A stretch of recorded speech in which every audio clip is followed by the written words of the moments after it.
Hi, everybody. Welcome to our Facebook and YouTube Live. I'm Julie Williams, and with me is the inimitable Tracy Lindley, the woman who went from novice income of zero to six figures in record time and credits LinkedIn for that growth. And she's going to teach us a few tips about LinkedIn and then tell you where you can learn even more. You know what? It seems, Tracy, like to me, LinkedIn is like it's so complicated. And I keep thinking, what's the value of even being on there? Yeah, that's a common question that I often get is like, what's the difference between LinkedIn and all the other social media platforms? And I would just say that, people who are on LinkedIn, they're there for professional reasons. They're not there to, just share about their personal life so much as they're there to share about their professional life and network. And we're all looking for opportunities to grow our business, to become, to continue to grow in our career path. And especially, you and I are freelancers and entrepreneurs, and we have to continue, as people in the gig economy, we have to continue to grow our client base because someone could change their mind. They'd no longer want us for X project. The brand could change and shift a different direction. And it happens constantly of no fault of anyone's, just change is good. Um, so for that reason, we always need to be, quote unquote, prospecting. I don't love that term because it seems so cold to me. I do like to use the word networking because I've done that in person, and I just take what I've learned from those in-person interactions and applied it to this digital platform. We have, I live in Missouri. It's a Mm-hmm. flyover state, and I know that. I don't seek out local business.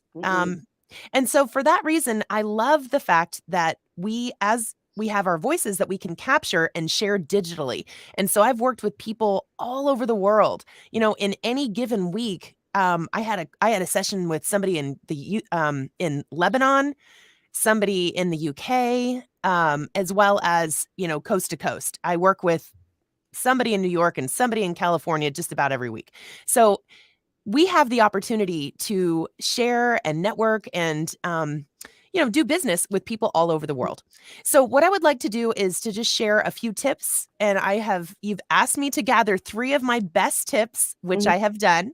And unless you have any other questions, I will get started on that. Just and this your tips will probably answer is like, you know, there's so many people on LinkedIn.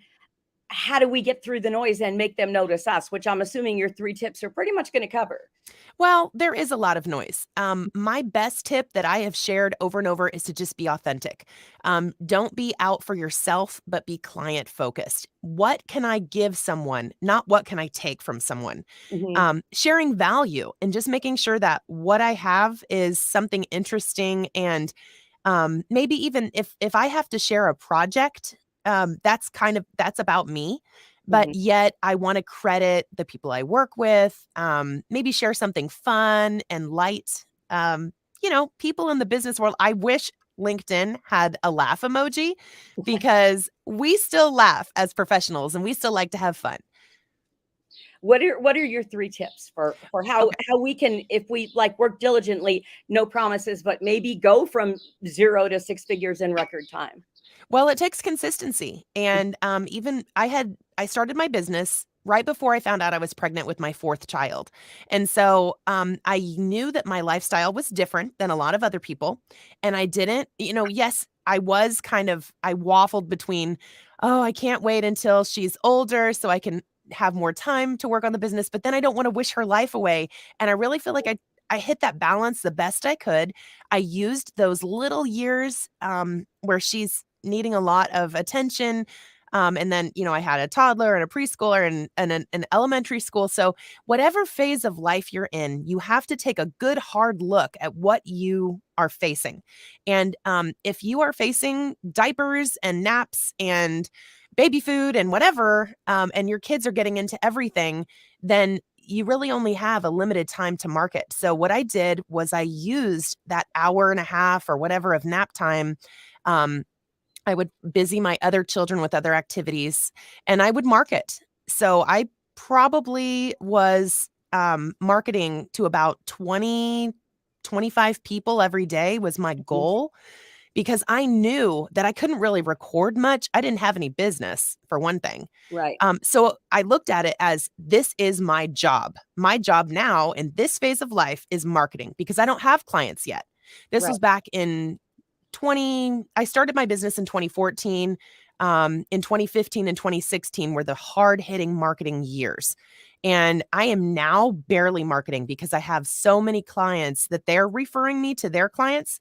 And I have a great network of voiceover friends that are also referring me. And I love to refer other people too. Mhm. It's a beautiful cycle, and a beautiful way to network and give back, while still. I mean, I just got a job yesterday from a good friend, and she got to choose who she wanted. So, it was me and some other people, but she chose me because of our relationship. And Mhm. it was never based on what I can take from her. In fact, I gave her as many auditions as I saw that were in her wheelhouse. She Mhm. has a different accent than mine. But anyway, let's get to it. Yes. So, the first tip that I would say is to complete your LinkedIn profile. A lot of people get discouraged because there is a lot of information, but look at that as a win. Look at that as a way to quickly showcase to the world who you are, where you went to school, what your background is, because a lot of us did something before we did voiceover. Right. For me, I was a claims adjuster in the auto industry. And so I love using that knowledge when I do auto spots. I do a lot of commercials and things. But really, I mean, you can learn, you can be trained in whatever area. We have a lot of great coaches like yourself who Thank will you. help train and get you to where you need to be. Um, but anyway, complete your profile. Even if it's not perfect, even if you don't have me to show you how to do it, or I do have a course as well that kind of goes through all the points. Mhm. Do your best, get through it, complete your profile. That's going to hit you. It's going to get you higher up the rankings with the algorithm. If So the you sec- have if you have a question, you can go ahead and put it in the chat below. And just realize that if you're doing it through Facebook, it's just going to tell us Facebook user. So put your name in so we know who you are. Thank you so much, Facebook user, who said Tracy is the real deal, full of knowledge and love. That is true. I can attest to that. Tracy is the real deal, full of knowledge and love. So what's that's tip number 2? Thank you for that. That's so kind. Oh, you know what? I also want to, yeah, if you have a question, go ahead and put it in. That's right. Okay. Okay, so for tip number 2, I would say be easy to contact. My One of my best tips is to put your contact information everywhere that you possibly can. And for me, I'm going to tell you the 4 places to do it. I'm finding my webcam here. Mhm. Okay, obviously the first one is in the contact information field, but I tell you how to optimize even that when I go through. Well, we're going to have a webinar coming up on Tuesday, and I go through that in my course too. But there are little tiny tips even there that I can help you with. But complete that. Make sure that you have your contact information filled out. But then there are 3 more areas that you can take advantage of. So here they are. You can put your contact information in the graphic that goes at the top. It's called a header. Sometimes it's called a background photo, something like that. So then so that's one place that you can use. You can use Canva. You can hire a graphic designer to do that. You can check out my LinkedIn profile. It's under Tracy Lindley, obviously. And my first name is Tracy, and my last name is Lindley. So anyway, so the header at the top, the contact information, and then there are 2 more places. You can put your contact information in the text part of your about section. So that's about me, where you come from and what your values are, and you're describing yourself. But if you look at my profile, I have my contact information at the bottom of the text. Mhm. So that way it's really easy to find. And I do put emojis with it just to kind of get the eye to look there. I don't like a lot of emojis or anything like that, but it is helpful to use them in a thoughtful way to draw the eye where you want it to go. And the 4th place to put your contact information is in the experience section, which Mhm. is when you go down and you're describing, your job experience and what you do as a voice actor, more the nitty gritty. That's where you can put your contact information, I just copy and paste it from earlier, because you never know how experienced someone else is with LinkedIn either, Right. because there are a lot of really talented professional people who just don't use LinkedIn that much. And so they're not going to know exactly where to click, where to navigate to, because there is a lot going on a single LinkedIn profile. So that's why I like to make sure that it's easy for people to find you. I've tried to refer other folks to one of my agents. He was looking for someone quickly, and people didn't have their email address listed on their website. And people didn't have that on their LinkedIn profile. I mean, be easy to reach. You want that job. And this industry does move very quickly. Usually the voiceover is the last step in the process of making that video. So they need it now. They need it Mhm. today, maybe tomorrow. If you get some lead time, we know that's great. But usually, especially with commercials, it moves very quickly. And you could get Oh, passed over if you don't have contact information out there, because if they're like, well, I can't reach that person, so on to the next person. It's competitive. Don't make that mistake.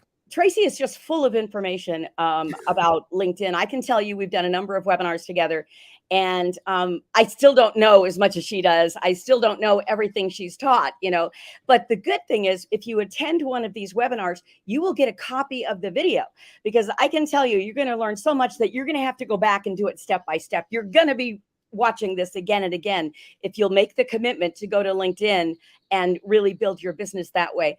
If you have a question or a comment, you can go ahead to the comment section, and please put your first name there first, and then let us know what your question is.